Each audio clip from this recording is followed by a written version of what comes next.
Oh, akala nyo siguro piniritong manok to, no? Hindi, itlog lang to. Kung may itlog kayo sa bahay nyo, tara gawa natin na murang recipe yan na pwedeng pang ulam at pang negosyo. Pati yung paggawa ng alaking sauce, ituturo ko din sa inyo. So, papatunayan ko sa inyo na itlog ang loob nito. Grabe, ang lutong oh. Itlog talaga ang loob nito, kaya tikman na natin to.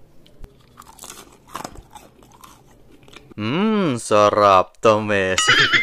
So, ilagay natin yung 3 itlog sa mixing bowl. Lagyan din natin to ng asin. At paminta pampalasa. Magsasawa kayo ngayon sa itlog ko. Hindi lang isa, kundi 3 pa. Sindihan na natin lutuan. Then, magpainit tayo ng mantika. Spread lang natin ito mabuti. Tapos, pirituhin natin yung itlog into low heat. Takpan natin para hindi na kailangan baligtarin. So, okay na. Luto na to. Ilalagay ko na sa chopping board ko. Hatiin natin yung itlog sa 3 ng pa-horizontal. Sunod naman ay pa-diagonal. Maglagay tayo ng 1 tasang cornstarch sa mixing bowl.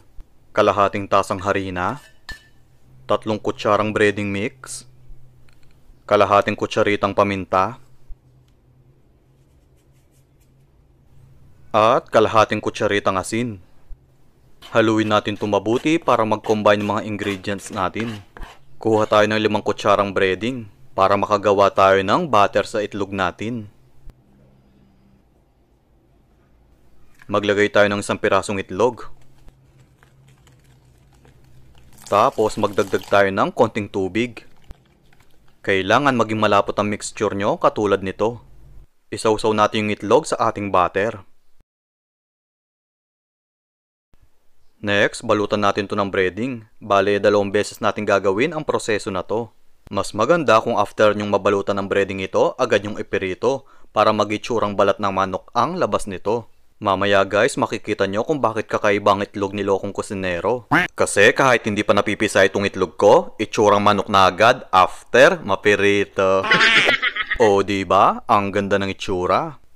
Magpainit tayo ng mantika dahil i-deep fry natin to. Tapos pirituhin natin yung mga itlog into medium heat hanggang sa mag-golden brown ito. Baligtarin natin pagkatapos ng 1 minuto. Tingnan nyo naman guys, parang balat ng manok ang itsura. So, okay na to. Sabi ko naman sa inyo, yung itlog ko nagiging itsurang manok after mapirito. O, sasabihin na naman ng iba dyan, manok din naman yan. Kasi yung manok sa itlog din nang galing yan. Naku, tigil-tigilan nyo ako. Itlog ng bibi to. Gawin na natin yung alaking sauce. Pirituhin natin yung carrots para lumambot. Nakakadagdag din ito ng kulay sa ating sauce. Then, magtunaw tayo ng 1 kutsarang butter. Maggisa din tayo ng 4 na pirasong bawang. Yung iba sa inyo, pa-diet-diet pa. Pero kapag natikman mo itong itlog ko, paniguradong mapapakain ka. Guys, hetong alaking sauce ang lalong magpapasarap sa itlog natin. Naglagay lang ako ng 1 kutsarang harina dito. Magdagdag din tayo ng konting tubig.